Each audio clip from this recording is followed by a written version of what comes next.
Saya tahu sesuatu tentang seseorang di foto itu, tapi saya nggak bisa ngomong di sini.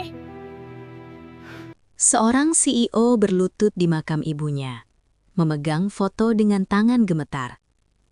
Datang seorang wanita miskin berpakaian lusuh, tiba-tiba berkata bahwa ibu di foto itu, kata-kata itu menghancurkan semua keyakinannya. Dan ternyata, sebelum kita mulai cerita ini, tuliskan dulu di kolom komentar dari kota mana kalian menonton cerita ini. Dan jangan lupa untuk like dan subscribe channel ini. Yang sudah subscribe, like, dan komen, semoga dimudahkan segala urusannya, dilapangkan rezekinya, disehatkan badannya, dan dikabulkan semua hajat dunia akhirat oleh Allah. Amin ya robbal alamin. Sekarang, mari kita mulai ceritanya. Langit siang itu tampak cerah, tapi hati Aris justru terasa gelap dan kosong. Ia berdiri sendiri di antara deretan makam tua, mengenakan jas hitam yang rapi, namun wajahnya kusut oleh luka yang tak pernah sembuh. Di tangannya, sebuah bingkai foto digenggam erat. Foto seorang wanita berwajah lembut, sorot matanya teduh, senyumnya tipis namun hangat. Ibunya, Bu Nani. Sudah bertahun-tahun Aris datang ke tempat ini. Setiap tanggal yang sama, setiap jam yang sama. Ia selalu berdiri lama di depan nisan itu, tanpa bunga mewah, tanpa doa yang lantang. Hanya diam. Karena setiap kata terasa terlambat. Aris berlutut perlahan. Lututnya menyentuh tanah yang dipenuhi daun kering. Tangannya gemetar saat bingkai foto itu diletakkan di atas makam. Napasnya berat, dadanya sesak. Ada luka lama yang kembali terbuka, seperti disayat pelan, tapi dalam. Ia teringat hari ketika ibunya dinyatakan meninggal. Tak ada jenazah yang bisa dilihatnya, tak ada pelukan terakhir. Hanya kabar singkat, suara ayahnya yang dingin, dan upacara cepat yang terasa seperti formalitas. Sejak hari itu, Aris belajar mengubur rasa, menjadi CEO yang kuat, tegas, dan tak mudah goyah. Tapi di depan makam ini, semua topeng runtuh. Air mata jatuh satu persatu, membasahi tanah makam. Aris menunduk, menutup wajahnya dengan satu tangan. Tangisnya tertahan, seperti seseorang yang sudah terlalu lama menahan sakit hingga lupa cara berteriak. Di saat itulah, suara langkah terdengar pelan dari samping. Suara sapu lidi yang menyentuh tanah, menggeser daun-daun kering dengan irama pelan. Aris tak menoleh. Ia tak ingin dilihat dalam keadaan seperti ini. Seorang wanita muda berdiri beberapa langkah dari makam itu. Pakaiannya sederhana, gaun lusuh bermotif bunga yang warnanya mulai pudar. Rambut hitam panjangnya tergerai, sedikit berantakan karena angin. Di tangannya sebuah sapu lidi yang sudah mulai rapuh. Wajahnya lelah, namun sorot matanya lembut. Wanita itu adalah Afifah. Ia berhenti menyapu saat melihat Aris berlutut sambil memegang foto. Pandangannya tertuju pada bingkai itu. Awalnya hanya sekilas. Lalu ia menatap lebih lama, terlalu lama. Tangan Afifah yang memegang sapu perlahan melemah. Jantungnya berdegup tak wajar. Wajahnya berubah pucat, seperti seseorang yang baru saja melihat masa lalu yang seharusnya tak muncul lagi. Ia melangkah mendekat tanpa sadar. Satu langkah, dua langkah, hingga akhirnya berdiri cukup dekat untuk melihat foto itu dengan jelas. Wajah di foto itu bukan wajah asing baginya. Nafas Afifah tercekat, matanya berkaca-kaca, ingatannya berputar cepat, membawa kembali malam-malam dingin, bau kandang sapi, suara batuk seorang wanita tua, dan doa-doa lirih di tengah gelap. Aris masih menunduk, tak menyadari keberadaan Afifah. Ia sibuk dengan dunianya sendiri, dengan rasa bersalah yang tak pernah terucap. Hingga tiba-tiba, ia merasakan sesuatu yang aneh, seperti ada tatapan yang menembusnya. Aris mengangkat kepala perlahan, pandangan mereka bertemu. Afifah tampak ragu. Bibirnya bergetar. Ia ingin pergi. Ingin berpura-pura tak melihat apapun. Tapi hatinya menolak. Ada kebenaran yang terlalu besar untuk disimpan. Dengan suara pelan, hampir seperti bisikan, Afifah berkata, "Pak." Aris mengerutkan dahi. Nada suara itu asing baginya. Bukan suara pengunjung makam yang biasa. Ada sesuatu di dalamnya. Getar yang jujur. Afifah menelan ludah. Matanya tak lepas dari foto itu. Tangannya gemetar saat menunjuk bingkai di tangan Aris. Ibu di foto itu, Aris menegang. Jantungnya berdetak lebih cepat. Ada rasa tak nyaman yang tiba-tiba muncul. Masih hidup, Pak. Kalimat itu jatuh seperti petir di siang bolong. Aris membeku. Dunia di sekitarnya seakan berhenti bergerak. Angin berhenti berhembus. Suara daun seolah menghilang. Apa yang baru saja ia dengar? Afifah melanjutkan dengan suara yang makin bergetar. Tinggal di kandang sapi, Pak. Sama saya. Wajah Aris berubah drastis. Dari sedih menjadi kaget. Dari kaget menjadi marah. Tangannya mencengkram bingkai foto itu lebih erat. Hingga buku-bukunya memutih. Apa maksud kamu? Suaranya rendah. Tertahan, namun tajam. Afifah mundur setengah langkah. Ia tahu kalimat itu terdengar gila. Tapi ia tak berbohong. Ia tak pernah pandai berbohong. Saya tidak bermaksud kurang ajar, Pak. Ucapnya pelan. Tapi wajah di foto itu, saya mengenalnya. Aris berdiri dengan gerakan cepat. Daun kering beterbangan. Wajahnya memerah. Matanya menyala oleh amarah dan kebingungan. Ibu saya sudah meninggal, katanya tegas. Saya datang ke makam ini setiap tahun. Afifah menggeleng pelan. Air mata mengalir di pipinya tanpa ia sadari. Kalau begitu, katanya lirih, wanita yang saya rawat selama ini, siapa? Kata-kata itu menusuk Aris lebih dalam dari yang ia bayangkan. Ada keyakinan aneh dalam suara Afifah. Bukan keyakinan orang gila. Bukan kebohongan yang dibuat-buat. Aris menatap wanita itu lama. Untuk pertama kalinya, ia melihat ketulusan di balik pakaian lusuh dan wajah lelah itu. Dan untuk pertama kalinya juga, rasa takut muncul di dadanya. Takut bahwa makam ini mungkin kosong. Takut bahwa selama ini ia telah berdiri di atas kebohongan. Takut bahwa ibunya mungkin menderita, sementara ia hidup nyaman sebagai CEO. Afifah menggenggam sapu lidi erat-erat, seperti mencari pegangan. Saya bisa tunjukkan tempatnya, Pak, katanya pelan. Kalau Bapak mau. Aris menunduk, menatap foto di tangannya. Senyum ibunya di foto itu terasa berbeda sekarang. Seakan menatapnya dengan tatapan yang selama ini ia abaikan. Tangannya kembali gemetar. Dan untuk pertama kalinya sejak bertahun-tahun, Aris merasa bahwa hidupnya akan berubah mulai hari itu. Aris berdiri kaku di depan makam itu. Kata-kata Afifah terus terngiang di kepalanya, berulang tanpa henti. Seperti gema yang memantul di ruang kosong dalam dadanya. Masih hidup. Tinggal di kandang sapi. Kalimat itu terlalu kejam untuk disebut candaan. Terlalu berani untuk disebut kebohongan biasa. Ia menatap Afifah dari ujung kepala hingga kaki. Gaun lusuh, tangan kasar bekas bekerja, wajah lelah yang tak pandai menyembunyikan kejujuran. Tidak ada tanda-tanda wanita ini ingin mencari keuntungan. Tidak ada senyum licik, tidak ada sorot mata penuh tipu daya. Dari mana kamu tahu wajah ibu saya? Tanya Aris akhirnya. Suaranya lebih rendah, lebih dingin. Ia berusaha mengendalikan diri, meski dadanya terasa bergetar hebat. Afifah menarik napas panjang. Ia tahu satu kesalahan kata saja bisa membuat pria di depannya pergi dan menganggapnya gila. Karena setiap hari saya melihat wajah itu, Pak, jawabnya pelan.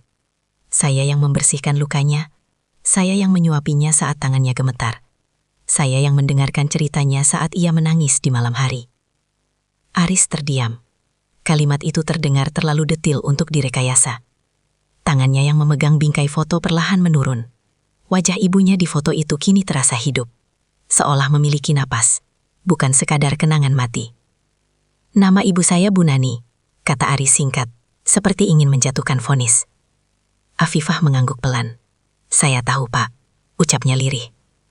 Ia sering menyebut nama itu, sambil menangis. Jantung Aris berdetak keras.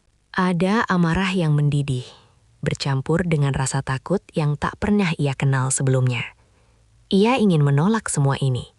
Lebih mudah mempercayai bahwa wanita di depannya salah orang, bahwa ini hanya kebetulan wajah yang mirip. Tapi nalurinya menolak penyangkalan itu. Kalau benar, Aris menelan ludah, kenapa ibu saya ada di kandang sapi? Afifah menunduk. Jarinya mencengkeram gagang sapu lidi. Waktu saya menemukannya, ia sudah seperti orang yang dibuang, katanya. Tubuhnya kurus, ingatannya kacau. Ia bilang tidak punya rumah, tidak punya siapa-siapa. Yang ia ingat hanya satu, anak laki-lakinya. Aris memejamkan mata. Kata anak laki-laki itu menghantamnya tanpa ampun. Selama ini ia merasa menjadi anak yang ditinggalkan. Ternyata bisa jadi ibunya lah yang ditinggalkan. Ayah saya, ucap Aris pelan. Hampir seperti berbicara pada dirinya sendiri. Ayah saya bilang ibu meninggal karena sakit. Afifah mengangkat wajahnya. Tatapannya sendu. Saya tidak tahu soal itu, Pak. Yang saya tahu ibu itu masih bernapas. Dan setiap malam ia berdoa. Semoga anaknya bahagia. Kalimat itu membuat Aris kehilangan pijakan. Ia berbalik, melangkah menjauh dari makam beberapa langkah. Tangannya meremas rambutnya sendiri. Dunia yang ia bangun selama ini terasa retak dari dalam. Ia CO. Ia terbiasa memegang kendali. Angka, keputusan, resiko, semua bisa ia atur. Tapi ini berbeda. Ini tentang darah, tentang ibu, tentang masa lalu yang selama ini ia percaya tanpa ragu. Kalau kamu bohong, Aris berkata tanpa menoleh. Kamu sedang bermain dengan luka terdalam hidup saya. Afifah mengangguk. Air matanya jatuh satu persatu. Kalau saya bohong, katanya lirih. Saya siap menanggung dosanya, Pak. Aris menoleh. Untuk sesaat, tatapan mereka saling mengunci. Tidak ada permusuhan di mata Afifah. Hanya ketakutan dan keberanian yang aneh. Keberanian orang miskin yang tak punya apa-apa untuk dipertaruhkan selain kebenaran. Antar saya, kata Aris akhirnya. Afifah terkejut. Pak, antar saya ke tempat itu, ulang Aris. Suaranya tegas, namun bergetar halus. Ke kandang sapi itu. Afifah mengangguk cepat. Saya akan tunggu Bapak di luar pemakaman, katanya. Tempatnya jauh. Aris menatap makam itu sekali lagi. Untuk pertama kalinya, ia merasa nisan di depannya terasa asing. Seperti penanda kebohongan. Bukan peristirahatan. Ia mengambil bingkai foto ibunya kembali. Kali ini, ia memeluknya erat. Bukan sebagai kenangan, tapi sebagai harapan yang menyakitkan. Di dalam dadanya, ada satu keyakinan yang mulai runtuh. Dan satu ketakutan besar yang mulai tumbuh. Bahwa hidupnya selama ini mungkin berdiri di atas dusta yang sengaja ditanam oleh orang yang paling ia percaya. Perjalanan keluar dari pemakaman berlangsung dalam keheningan yang berat. Aris berjalan lebih dulu, langkahnya cepat namun kaku, seolah ia ingin segera menjauh dari tempat yang baru saja mengguncang seluruh keyakinannya. Afifah menyusul beberapa langkah di belakang, menggenggam sapu lidi seperti biasa, meski kini benda itu terasa asing di tangannya. Di luar area makam, mobil hitam milik Aris terparkir rapi, kontras dengan pakaian Afifah yang lusuh. Aris berhenti di depan pintu mobil, menoleh sekilas, lalu membuka pintu tanpa sepatah kata. Ia duduk di kursi pengemudi, tangannya masih memegang bingkai foto ibunya. Foto itu ia letakkan di kursi sebelah, seolah ingin memastikan wajah itu tetap berada dalam jangkauannya. Afifah berdiri canggung di luar. Ia tak terbiasa dengan mobil semewah itu. Tangannya gemetar saat hendak membuka pintu.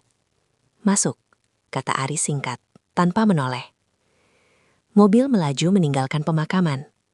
Sepanjang perjalanan, Aris lebih banyak diam. Matanya fokus ke jalan, namun pikirannya melayang jauh. Potongan ingatan tentang ayahnya, tentang masa kecilnya, tentang malam-malam sepi setelah ibunya dinyatakan meninggal, berkelebat tanpa urutan. Sejak kapan kamu merawat wanita itu? Tanya Aris tiba-tiba. 2 tahun, jawab Afifah. Awalnya saya kira beliau hanya orang terlantar. Dan kamu tidak pernah bertanya siapa keluarganya. Saya pernah. Afifah menunduk. Tapi beliau selalu menangis setiap kali mengingat masa lalu. Saya tidak tega. Aris menghela napas panjang. Ada bagian dalam dirinya yang ingin marah, ingin menuduh Afifah sok suci. Tapi bagian lain justru mulai percaya. Terlalu banyak detil kecil yang tak mungkin dibuat-buat. Mobil memasuki jalan desa yang sempit. Rumah-rumah sederhana mulai terlihat. Aspal berubah menjadi tanah berbatu.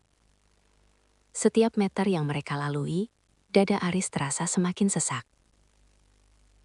"Berhenti di sini, Pak," kata Afifah pelan. Aris menginjak rem. Ia turun dari mobil, memandangi sekeliling. Bau khas desa, tanah basah, dan kotoran ternak menyergap hidungnya. Ini bukan tempat yang pernah ia bayangkan untuk seorang ibu yang dulu hidup berkecukupan. Afifah berjalan lebih dulu, melewati kandang-kandang sederhana. Aris mengikutinya dengan langkah berat. Hingga akhirnya, mereka berhenti di depan sebuah kandang sapi tua. Pintu kayunya reyot. Atapnya bocor di beberapa bagian. Aris membeku. "Inilah tempatnya," ucap Afifah pelan. Ia mendorong pintu kayu itu perlahan. Suara engsel berdecit memecah keheningan. Di dalam, terlihat seorang wanita tua duduk di atas dipan kayu sederhana. Tubuhnya kurus. Rambutnya memutih. Namun saat wajah itu terangkat, dunia Aris runtuh seketika. Wajah itu tidak salah lagi. Bukan mirip. Bukan kebetulan. Itu ibunya. Bingkai foto terlepas dari tangan Aris dan jatuh ke tanah. Nafasnya tercekat. Kakinya terasa lemas. Seluruh penyangkalan yang ia bangun sejak pemakaman runtuh dalam 1 detik. Wanita tua itu menatapnya lama. Matanya menyipit, seolah mencoba mengenali wajah yang terasa asing namun akrab. Aris, ucapnya lirih, hampir tak terdengar. Suara itu membuat Aris tak mampu berdiri lagi. Ia berlutut di tanah kandang yang kotor, tak peduli pada jas mahalnya. Air matanya jatuh tanpa bisa ia tahan. "Ibu," katanya terbata. "Ini Aris, Bu." Bu Nani mengulurkan tangan gemetar. Afifah menahan napas, memberi ruang pada pertemuan yang tak pernah ia bayangkan. Di detik itu, Aris tak lagi seorang CEO. Ia hanya seorang anak yang baru menyadari bahwa ibunya hidup dalam penderitaan, sementara ia sibuk membangun dunia yang megah di atas kebohongan. Dan di balik pertemuan itu, sebuah pertanyaan besar mulai menghantui pikirannya. Siapa yang tega melakukan semua ini pada ibunya?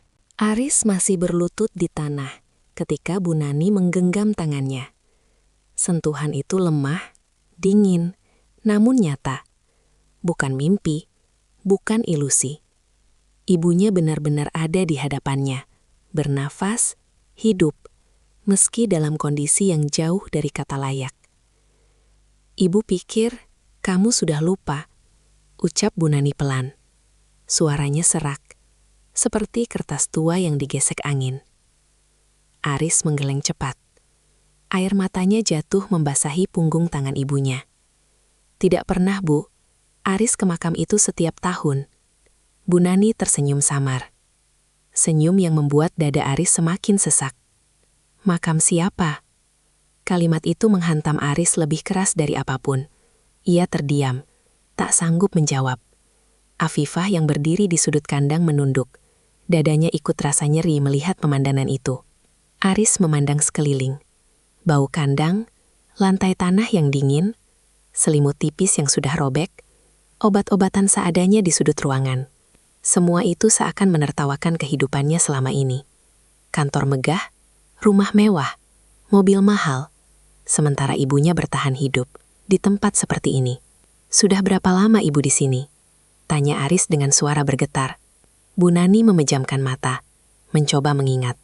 "Lama," jawabnya lirih. "Awalnya aku dibawa jauh. Dibilang mau diobati. Setelah itu, aku ditinggal. Aku bingung. Aku takut. Sampai Afifah datang. Aris menoleh ke arah Afifah. Wanita itu menggeleng pelan, seolah ingin mengatakan bahwa ia tak pernah melakukan lebih dari apa yang ia mampu. Saya menemukannya pingsan di pinggir sawah, kata Afifah akhirnya. Waktu itu hujan. Saya bawa beliau ke kandang, karena itu satu-satunya tempat yang ada. Aris menunduk dalam. Ada rasa bersalah yang begitu besar, hingga dadanya terasa nyeri. Ia menggenggam tangan ibunya lebih erat, seolah takut wanita itu akan kembali menghilang. "Siapa yang membawa ibu ke sini?" tanya Aris pelan. Bu Nani tampak ragu, matanya berkaca-kaca. "Ayahmu," jawabnya setelah lama diam. Dunia Aris kembali runtuh, kali ini tanpa suara. Nama itu terasa asing di lidahnya. Ayahnya, Pak Budi. Orang yang selama ini ia percaya, hormati, dan jadikan panutan. Beliau bilang, "Aku memalukan keluarga," lanjut Bu Nani. "Katanya aku harus menghilang." Afifah menahan napas. Ia baru pertama kali mendengar cerita itu secara utuh. Selama ini Bu Nani jarang bicara soal masa lalu. Terlalu banyak luka yang ia simpan sendiri. Aris berdiri perlahan. Tangannya mengepal. Rahangnya mengeras. Ada amarah yang mulai bangkit. Bukan ledakan, melainkan api yang membakar pelan dari dalam. "Mulai sekarang ibu ikut Aris," katanya tegas. "Tidak ada lagi kandang sapi." Bu Nani menatapnya ragu. "Ayahmu." "Biarkan Aris yang urus," potong Aris. Afifah memandang Aris dengan campuran lega dan cemas. Ia tahu, keputusan itu akan membawa badai besar. Tapi ia juga tahu, Aris tak akan mundur. Saat mereka bersiap keluar dari kandang, Bu Nani menoleh sebentar. Pandangannya menyapu tempat sempit itu, seolah mengucapkan perpisahan pada tahun-tahun penderitaan. Di luar, matahari mulai condong ke barat. Cahaya sore menyinari wajah Aris yang kini tampak jauh lebih tua dari usianya. Ia sadar, menemukan ibunya hanyalah awal. Di depan sana, ada kebenaran gelap yang menunggunya. Dan ia tahu, badai terbesar justru baru akan datang. Mobil melaju perlahan meninggalkan desa itu. Bu Nani duduk di kursi belakang, diselimuti jaket Aris. Tubuhnya masih lemah, napasnya pendek-pendek, namun matanya tak henti menatap keluar jendela, seperti seseorang yang baru saja keluar dari penjara panjang dan takut dunia di luar tak lagi mengenalnya. Afifah duduk di sampingnya, menggenggam tangan Bu Nani dengan hati-hati. Ia merasa seperti sedang menyerahkan sesuatu yang sangat berharga. Selama 2 tahun terakhir, wanita renta itu adalah dunianya. Kini ia harus belajar merelakan. Aris menyetir tanpa banyak bicara. Rahangnya mengeras, pikirannya penuh potongan-potongan cerita yang tak ingin ia rangkai, namun terpaksa harus ia hadapi. Setiap kata ibunya tentang ayahnya menancap dalam seperti duri. Setelah sampai di rumah Aris, Bu Nani terlihat canggung. Rumah besar itu terasa asing baginya. Ia melangkah pelan, seolah takut lantai mengkilap itu akan runtuh di bawah kakinya. "Kamu tinggal di sini sekarang," ucap Aris lembut. "Ini rumah ibu juga." Bu Nani tersenyum tipis, namun matanya berkaca-kaca. "Ibu pikir ibu sudah tidak punya rumah?" Kalimat itu membuat Aris menunduk lama. Malam itu, setelah Bu Nani tertidur, Aris duduk di ruang tamu bersama Afifah. Hening menyelimuti mereka. Afifah tampak gelisah, memainkan ujung bajunya sendiri. "Terima kasih," kata Aris akhirnya. "Kalau bukan karena kamu, ibu saya mungkin sudah tidak ada." Afifah menggeleng doan. "Saya cuma melakukan apa yang bisa saya lakukan." "Kenapa kamu tidak pernah melapor ke siapapun?" Afifah terdiam. "Saya takut," katanya jujur. "Takut beliau diambil paksa, takut dianggap mengada-ada." Aris mengangguk pelan. Untuk pertama kalinya, ia melihat dunia dari sudut yang tak pernah ia rasakan. Dunia orang-orang kecil yang hidup dengan rasa takut. Keesokan harinya, kondisi Bu Nani sedikit membaik. ia meminta berbicara berdua dengan Aris.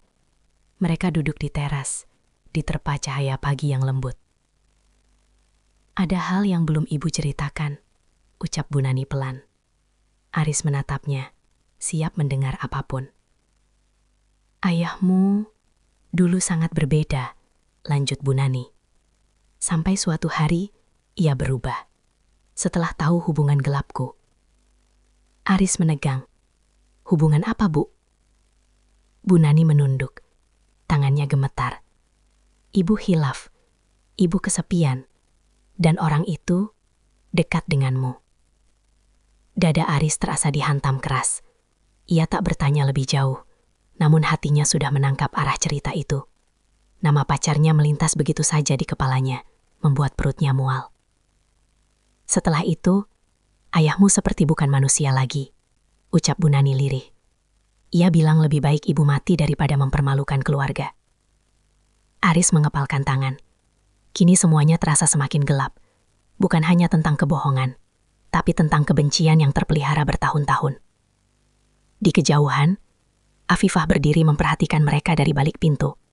Ia tak mendengar percakapan itu, tapi melihat perubahan wajah Aris sudah cukup membuatnya mengerti. Ada badai besar yang sedang dikumpulkan oleh masa lalu. Dan di dalam dada Aris, satu tekad mulai mengeras. Ia tidak akan membiarkan luka itu kembali disembunyikan. Pagi itu, Aris berdiri di depan jendela ruang kerjanya. Gedung-gedung tinggi di luar tampak kecil dari lantai atas. Namun dadanya justru terasa semakin sempit.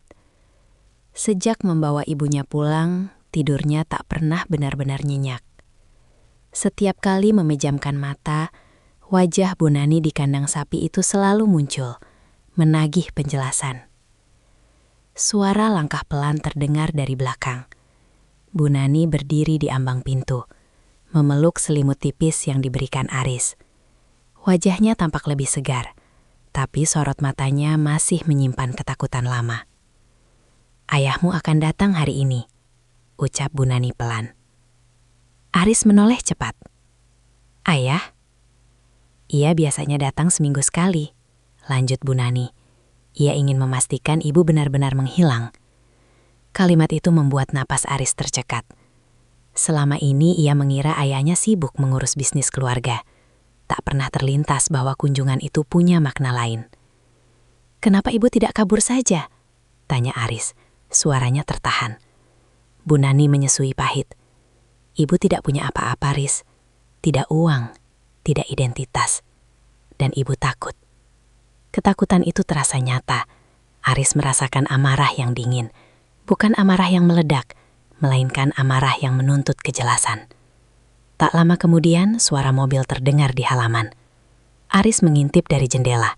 Sebuah mobil tua berhenti. Pintu terbuka. Seorang pria paruh baya turun dengan langkah mantap. Wajahnya rapi, rambutnya tersisir sempurna. Pak Budi. Ayahnya tampak sama seperti yang Aris ingat. Tenang, berwibawa. Sulit dipercaya bahwa orang itu sanggup melakukan kekejaman seperti yang baru ia ketahui. Pak Budi masuk ke ruang tamu dengan senyum tipis. "Aris," sapanya datar. "Kamu sudah lama tidak pulang." Aris menatapnya tanpa balas senyum. "Ayah juga sudah lama tidak jujur." Senyum Pak Budi mengeras. Matanya melirik ke arah kamar tempat Bu Nani berada. Ada kilatan kaget yang cepat ia sembunyikan. "Kamu tahu," kata Pak Budi pelan, "ada hal-hal yang harus dikubur demi nama keluarga." "Kuburannya sudah ayah siapkan," balas Aris dingin, lengkap dengan nisan. Keheningan jatuh di antara mereka. Pak Budi menghela napas, lalu duduk perlahan. "Ibumu sudah mati bagi dunia," ucapnya tanpa emosi. "Itu keputusan terbaik." Aris mengepalkan tangan. "Keputusan terbaik untuk siapa?" Pak Budi menatapnya tajam. "Untuk kamu, untuk masa depanmu." Saat itu Bu Nani keluar dari kamar. Tubuhnya gemetar, tapi langkahnya mantap. Pak Budi terkejut, wajahnya memucat. "Kamu tidak mati rupanya," gulamnya. Bu Nani menatap suaminya lama. "Kamu tidak hanya menguburku, tapi juga membunuh hatimu sendiri." Pak Budi berdiri, emosinya mulai retak. "Kamu yang memulai semua ini," katanya keras. "Kamu mempermalukan keluarga." Aris melangkah maju, berdiri di antara mereka, ayah yang mempermalukan keluarga, ucapnya tegas, dengan kebohongan dan kekerasan. Pak Budi tertawa pendek. Kamu tidak tahu apa-apa, Aris. Kalau aku tidak bertindak, semuanya akan hancur. Di mata Aris, untuk pertama kalinya, ia melihat ketakutan ayahnya. Bukan takut kehilangan keluarga, tapi takut rahasianya terbongkar. Dan saat itulah, Aris sadar. Kematian ibunya bukan sekedar kebohongan. Itu adalah rencana. Rencana yang gagal setengah jalan. Dan di balik rencana itu, ada dosa lain yang jauh lebih gelap, yang belum ia sentuh sama sekali. Setelah Pak Budi pergi, rumah itu terasa dingin meski matahari masih tinggi. Bu Nani kembali ke kamar dengan langkah gontai, seolah pertemuan singkat itu telah menguras sisa tenaganya. Aris berdiri lama di ruang tamu, menatap pintu yang baru saja tertutup, tempat ayahnya keluar membawa rahasia yang belum sepenuhnya terbuka. Nama pacarnya itu terus berputar di kepala Aris. Selama ini wanita itu selalu ada di sisinya, mendukung, mengerti. Setidaknya begitu yang ia yakini. Tapi pengakuan ibunya tentang hubungan gelap di masa lalu membuat setiap kenangan terasa kotor. Aris mengambil ponselnya. Satu nama muncul di layar.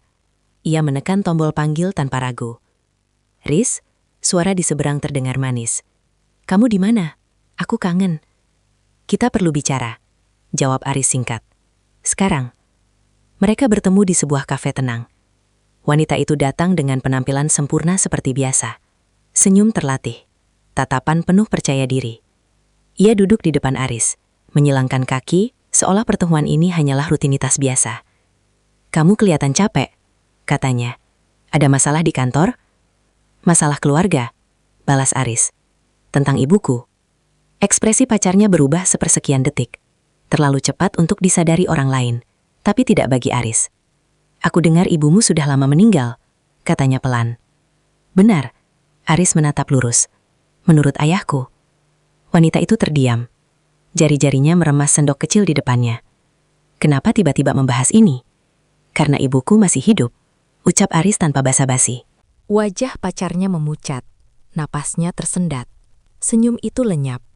Itu tidak mungkin. 20 tahun lalu, lanjut Aris, kamu sering ke rumah kami. Kamu dekat dengan ibuku, terlalu dekat. Wanita itu tertawa kecil, mencoba menguasai diri. Kamu terlalu lelah, Riz. Pikiranmu kacau. Kau berselingkuh dengan ibuku, kata Aris pelan, namun tajam. Cangkir di tangan wanita itu bergetar. Ia menunduk, menghindari tatapan Aris. Aku masih muda waktu itu, katanya akhirnya. Aku tidak tahu apa yang kulakukan. Kata-kata itu cukup untuk menghancurkan sisa kepercayaan Aris. Semua potongan kini menyatu. Kebencian ayahnya, pengasingan ibunya, dan wanita di depannya yang kini berperan sebagai pasangan setia. Kamu tahu apa akibatnya, ucap Aris dingin. Ibuku dibuang, dinyatakan mati. Wanita itu mendongak, matanya basah. Aku menyesal, katanya. Aku takut. Ayahmu mengancam. Aris berdiri, dan kamu memilih diam. Wanita itu menangis. Aku pikir semuanya sudah selesai. Belum, jawab Aris, dan tidak akan pernah selesai. Ia meninggalkan kafe tanpa menoleh lagi. Di belakangnya, wanita itu terisak, dikelilingi kebohongan yang selama ini ia bangun dengan rapi. Di dalam mobil, Aris memejamkan mata. Untuk pertama kalinya, ia menyadari bahwa cinta yang ia genggam selama ini hanyalah bayangan, dan di balik bayangan itu, ada kehancuran yang ia sendiri belum siap menatapnya sepenuhnya. Malam turun perlahan di rumah besar itu. Lampu-lampu menyala satu persatu, namun suasana tetap terasa sunyi. Aris baru saja kembali dari pertemuannya yang melelahkan. Wajahnya pucat, langkahnya berat, seolah membawa beban yang tak kasat mata. Di dapur, Afifah sedang menyiapkan teh hangat. Gerakannya sederhana, nyaris tanpa suara.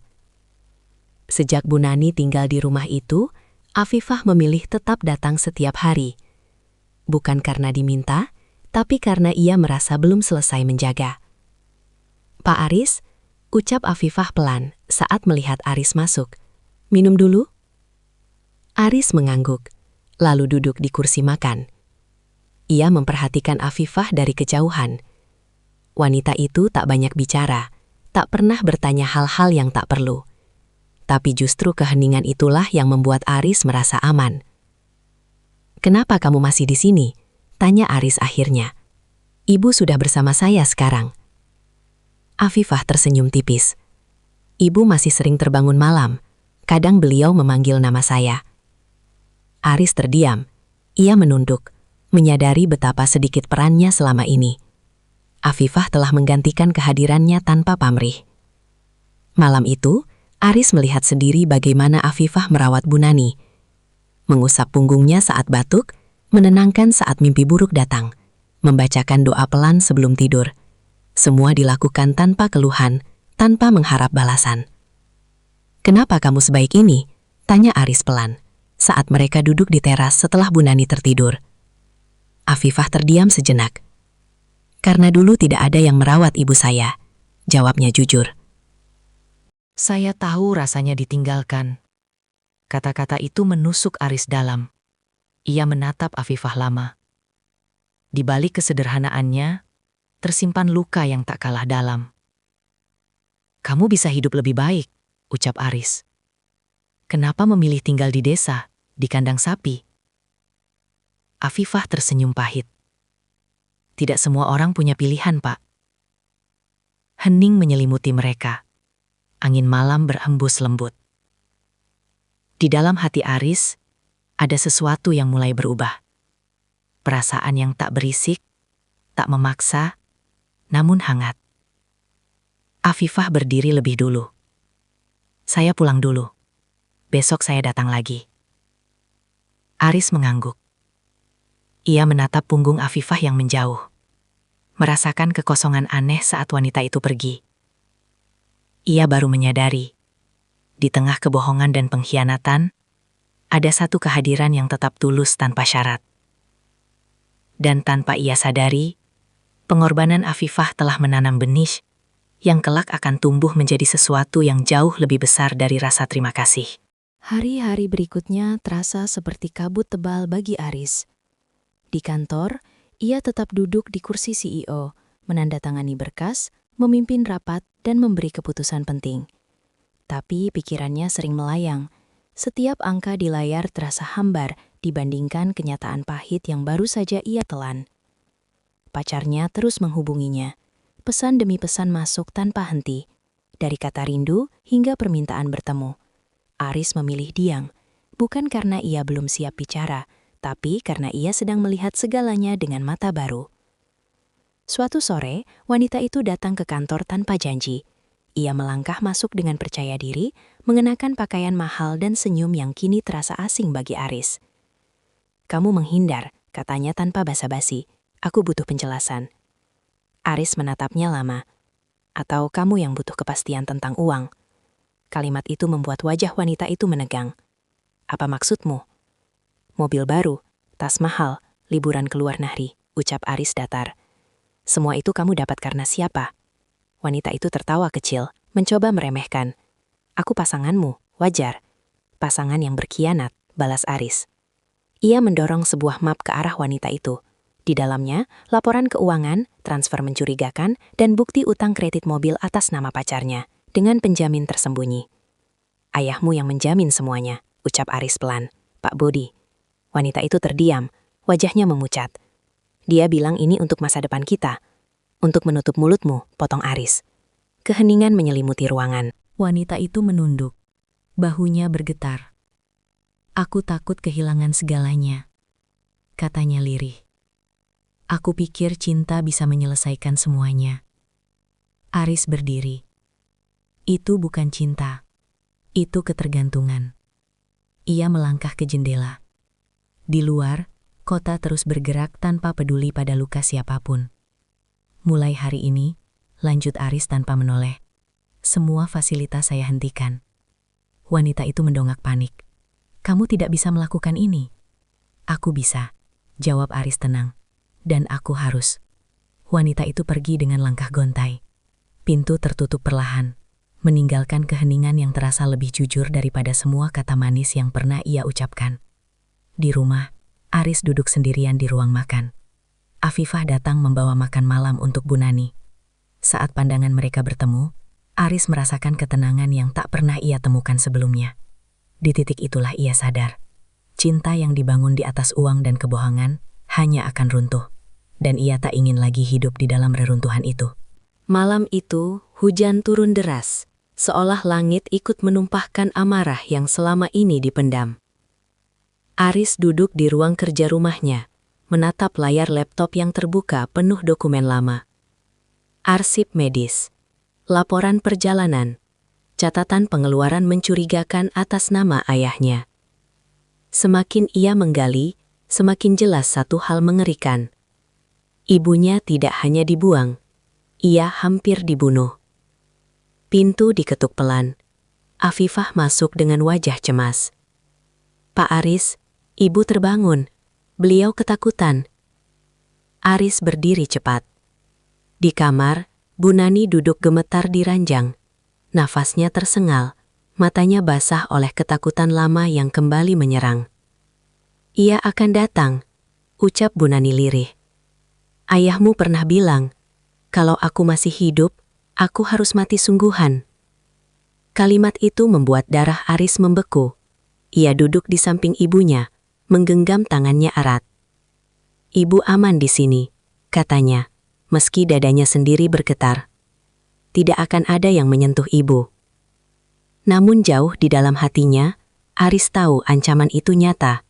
Ayahnya bukan sekadar marah, ia terpojok, dan orang yang terpojok bisa melakukan apa saja. Keesokan harinya, Aris menemui seorang kenalan lama yang kini bekerja di rumah sakit tempat ibunya dulu dirawat. Dari sana, kepingan terakhir terungkap. Ada catatan perubahan dosis obat secara tiba-tiba. Ada tanda tangan palsu. Ada perintah pemindahan pasien tanpa prosedur. Semua mengarah pada satu kesimpulan. Pak Budi pernah mencoba membuat Bu Nani terlihat meninggal karena komplikasi. Aris keluar dari rumah sakit dengan tangan gemetar. Hujan kembali turun, membasahi jasnya. Ia tak peduli. Di kepalanya hanya ada satu bayangan. Jika Afifah tidak menemukan ibunya lebih dulu, cerita ini sudah berakhir di makam itu. Malam itu, sebuah mobil berhenti di depan rumah. Aris melihat dari balik jendela. Sosok ayahnya berdiri di bawah payung, menatap rumah itu lama. Jantung Aris berdetak keras. Ia turun dan membuka pintu. Apalagi yang ayah inginkan? Pak Budi tersenyum tipis. "Aku datang memastikan semuanya beres." "Berencana menyelesaikan apa?" tanya Aris dingin. Pak Budi mendekat selangkah. "Kesalahan lama." Aris berdiri tegak. Kesalahan itu bernama kejahatan. Untuk sesaat, mata mereka saling mengunci. Tidak ada lagi hubungan ayah dan anak. Yang ada hanya dua orang dengan kebenaran yang saling bertabrakan. Pak Budi mundur berlahan. "Kamu tidak tahu seberapa dalam lumpur yang sudah aku pijak." Aris menatapnya tanpa gentar. "Dan ayah tidak tahu seberapa jauh saya akan melindungi ibu saya." Mobil itu akhirnya pergi. Tapi Aris tahu, ancaman belum berakhir. Rencana pembunuhan itu memang gagal. Namun bayangannya masih mengintai. Menunggu celah sedikit saja. Aris tidak menunggu lebih lama. Ancaman ayahnya malam itu menjadi batas terakhir. Ia tahu, selama Pak Budi masih bebas bergerak, ibunya tidak akan pernah benar-benar aman. Dan satu-satunya cara menghentikan semuanya adalah dengan kebenaran yang tak bisa disangkal. Pagi itu, Aris menemui seorang penyidik lama yang dulu pernah bekerja sama dengannya dalam kasus bisnis. Ia membawa dokumen yang ia kumpulkan berhari-hari. Transfer mencurigakan, perusahaan cangkang, rekaman percakapan yang tak sengaja tersimpan di ponsel lama ayahnya. Semua mengarah pada satu jaringan gelap yang selama ini tersembunyi di balik wajah terhormat Pak Budi. Narkoba. Bukan pemakai, bukan kurir kecil, tapi bagian dari jalur distribusi yang rapi, menggunakan perusahaan logistik sebagai kedok. Nama Pak Budi muncul berkali-kali, terlalu sering untuk disebut kebetulan. "Kalau ini benar," kata penyidik itu pelan, "ayahmu bukan hanya bisa dipenjara, namanya akan hancur." Aris mengangguk. Itu resiko yang harus dibayar. Saat penyelidikan berjalan, kabar mulai bocor. Media bergerak cepat. Nama Pak Budi muncul di berita sore. Awalnya samar, lalu semakin jelas. Saham perusahaan keluarga anjlok dalam hitungan jam. Telepon Aris tak berhenti berdering.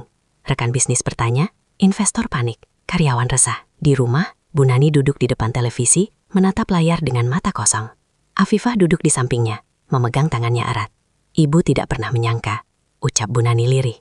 Semua ini sejauh ini. Ibu tidak salah, jawab Afifah lembut. Yang salah adalah kebohongan yang dipelihara terlalu lama. Sore itu Pak Budi ditangkap. Tanpa perlawanan, tanpa pidato. Wajahnya kaku saat borgol terpasang di pergelangan tangan. Kamera menyorotnya dari berbagai arah. Sosok yang dulu disegani, kini berdiri sebagai tersangka. Aris melihat penangkapan itu dari kejauhan. Tidak ada rasa lega. Tidak ada kemenangan, hanya kelelahan yang dalam, seperti seseorang yang akhirnya sampai di ujung jalan panjang yang penuh duri. Di balik penangkapan itu, satu dampak lain muncul. Pacar Aris menghilang. Kredit mobil yang selama ini ia banggakan mulai ditagih. Penjamin yang ia andalkan kini berada di balik jeruji. Hutang menumpuk. Teleponnya tak lagi dijawab siapapun. Malam itu Aris duduk sendirian di ruang tamu. Afifah datang membawa segelas air hangat. Mereka duduk bersebelahan, tanpa kata. "Kamu melakukan hal yang benar," ucap Afifah akhirnya. Aris menatap lantai. Tapi rasanya seperti menghancurkan segalanya. Afifah menggeleng pelan. Kadang yang hancur memang harus dihancurkan. Di luar hujan turun lagi. Tapi kali ini tidak terasa mengancam. Karena kehancuran itu akhirnya membuka jalan menuju kebenaran. Hari-hari setelah penangkapan Pak Budi berjalan lambat, seperti waktu yang sengaja ditahan agar luka bisa terasa lebih lama. Nama keluarga Aris menjadi bahan pembicaraan di mana-mana. Media menunggu di depan kantor. Telepon dari kerabat jauh berdatangan, sebagian menawarkan simpati, sebagian lagi sekadar ingin memastikan jarak aman dari kehancuran. Aris memilih menutup diri. Ia menyerahkan sebagian besar urusan perusahaan kepada tim kepercayaannya. Setiap malam ia duduk di kamar ibunya, mendemarkan napas Bu Nani yang masih rapuh, memastikan wanita itu benar-benar aman. Namun di balik kepedulian itu, ada pertempuran lain yang terus berkecamuk di dalam dirinya. Dendam. Setiap kali mengingat bagaimana ayahnya merencanakan kematian ibunya, dada Aris terasa panas. Ada keinginan untuk membalas lebih dari sekadar menyeretnya ke penjara. Ada dorongan gelap yang berbisik bahwa penderitaan Pak Budi belum cukup setimpal. Suatu malam, Bu Nani memanggil Aris ke sisinya. Wajahnya pucat tapi matanya jernih. "Riz," ucapnya pelan, "Ibu tahu kamu marah." Aris mengangguk tanpa menatap. "Ayah hampir membunuh ibu." Bu Nani tersenyum lemah. "Dan itu cukup untuk membuat ibu takut seumur hidup. Tapi kalau kamu membiarkan dendam memimpin, kamu akan kehilangan dirimu sendiri." Kata-kata itu membuat Aris terdiam lama. Ia menyadari kemarahan telah menggerogoti caranya memandang dunia. Bahkan Afifah sempat menjauh beberapa langkah darinya. Bukan karena takut, tapi karena tak ingin berada di dekat api yang bisa membakar siapa saja. Keesokan harinya, Aris dipanggil sebagai saksi tambahan. Di ruang penyidikan, ia melihat ayahnya dari balik kaca. Pak Budi tampak menua puluhan tahun. Rambutnya berantakan, tatapannya kosong. Namun ketika mata mereka bertemu, ada sesuatu yang retak di dada Aris. Itu tetap ayahnya. Dalam kesaksian itu, Aris bisa saja menambahkan tuduhan yang akan memberatkan hukuman Pak Budi. Ada celah, ada kesempatan. Tapi ia teringat wajah ibunya dan nasihat yang baru saja ia dengar. Aris memilih berkata jujur, tanpa melebihkan, tanpa mengurangi. Keputusan itu bukan pengampunan. Itu adalah pilihan untuk berhenti menjadi bagian dari lingkaran kebencian. Sore harinya, Aris duduk di teras bersama Afifah. Senja jatuh perlahan, mewarnai langit dengan jingga pucat. "Kamu berubah," kata Afifah pelan. "Ke arah yang lebih baik atau sebaliknya?" tanya Aris. Afifah tersenyum tipis. "Ke arah yang lebih manusia." Untuk pertama kalinya sejak semua ini dimulai, Aris merasakan ketenangan kecil. Bukan karena masalah selesai, tapi karena ia akhirnya tahu jalan mana yang ingin ia tempuh. Jalan yang tidak dibangun di atas dendam, melainkan kebenaran. Dan di titik itulah, ia belum tahu bahwa pengakuan terbesar ayahnya masih disimpan, menunggu waktu yang tepat untuk menghancurkan sisa pertahanan terakhirnya. Hari persidangan itu datang lebih cepat dari yang Aris kira. Ruang sidang dipenuhi wajah-wajah asing, wartawan, dan bisik-bisik yang berdesakan seperti udara pengap. Aris duduk di bangku saksi. Punggungnya tegak, namun dadanya berdenyut pelan.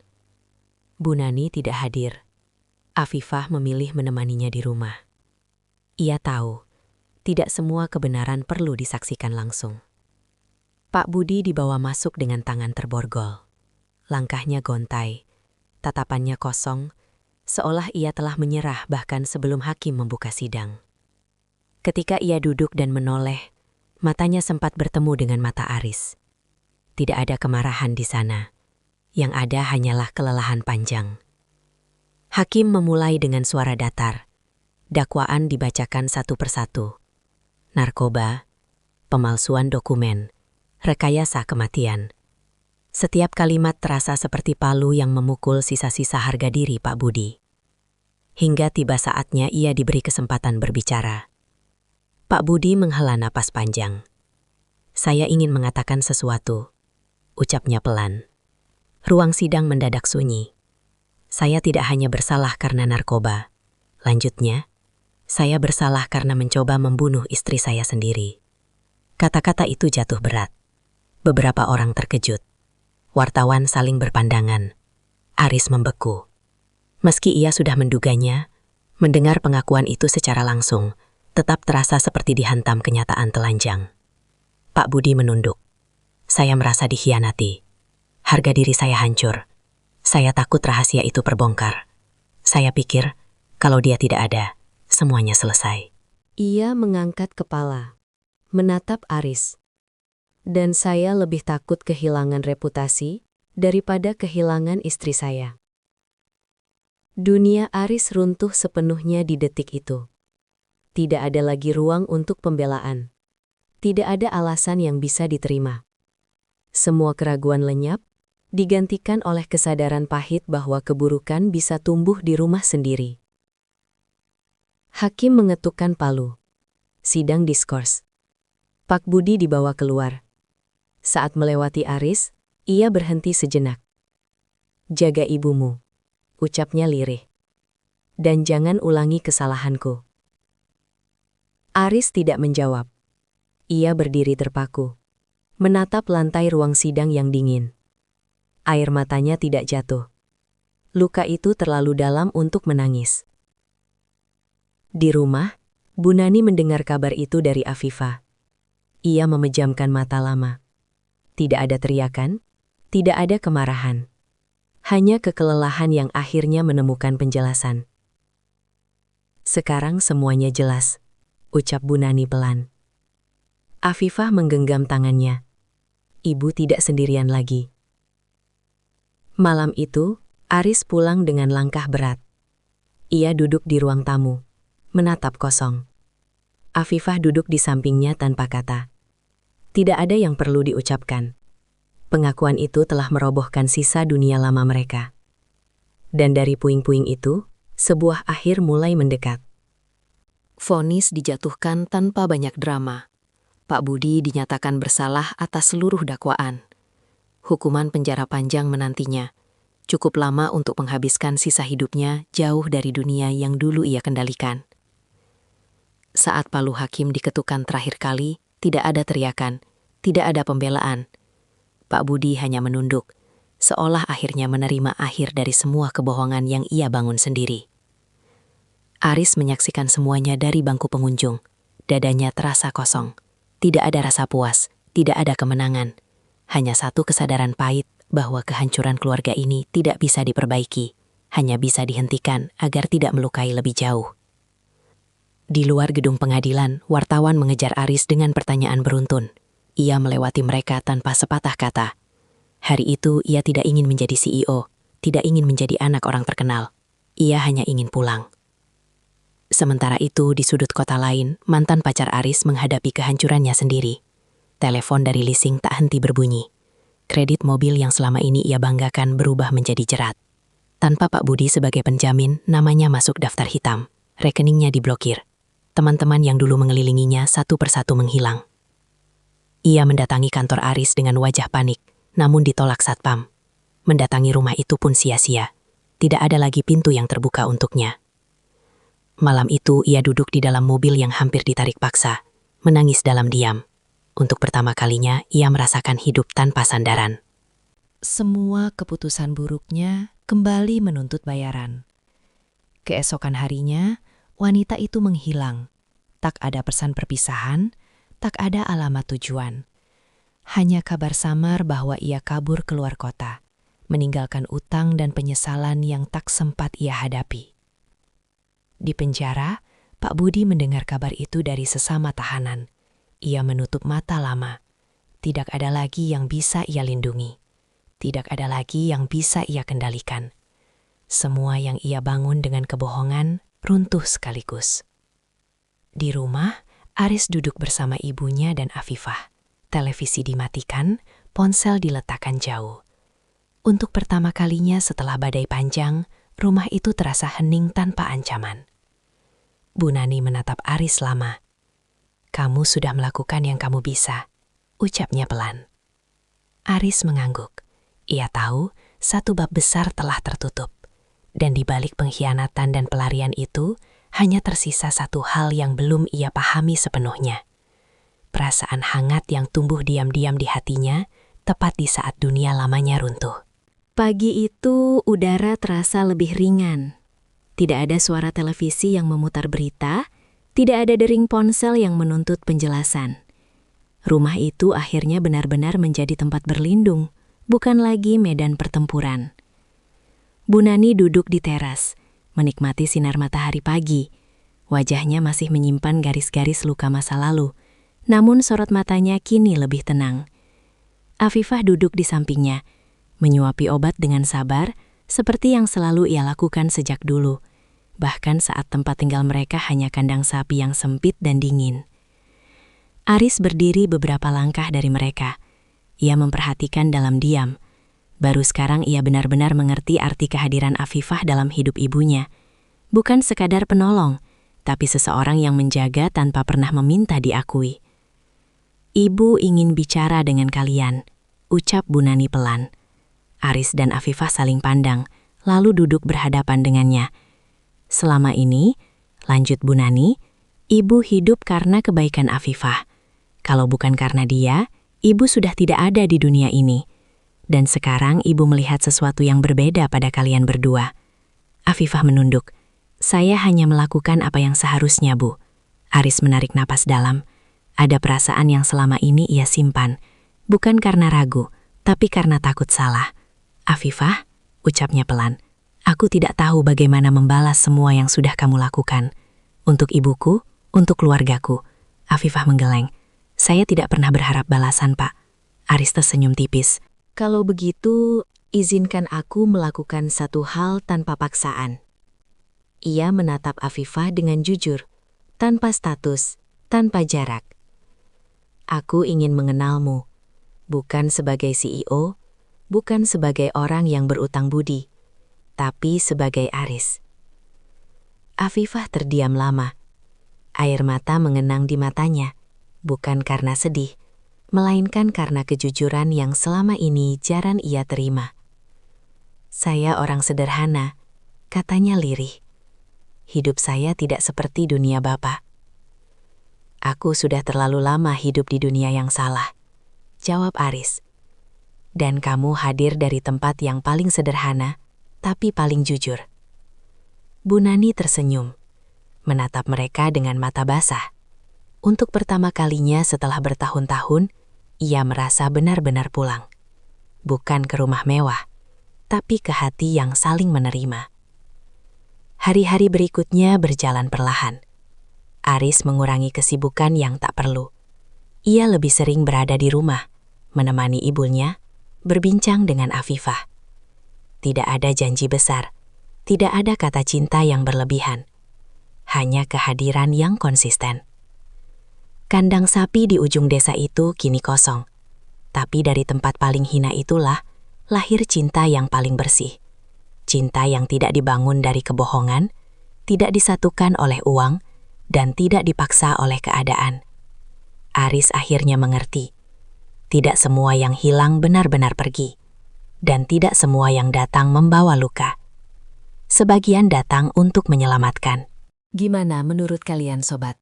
Apakah keputusan Aris yang memilih kebenaran, meski harus menghancurkan keluarganya sendiri, sudah setimpal dengan luka yang selama ini dipendam Bu Nani dan Afifah? Atau seharusnya ada pilihan lain yang bisa menyelamatkan semuanya, tanpa ada pengorbanan sebesar itu? Tulis pendapat kalian di kolom komentar ya. Dalam hidup, tidak semua orang yang menyakiti kita adalah orang asing. Kadang, justru orang terdekatlah yang memberi luka terdalam. Tapi ingat, memilih jujur dan berhenti dari lingkaran kebencian adalah bentuk keberanian yang paling tinggi, meski jalannya terasa sangat berat. Dan jangan lupa tekan tombol like dan subscribe channel ini sekarang juga. Karena, setiap like dan subscribe dari kalian adalah doa, agar kami terus bisa menyampaikan cerita-cerita kehidupan yang penuh makna. Sampai jumpa di cerita mengharukan berikutnya.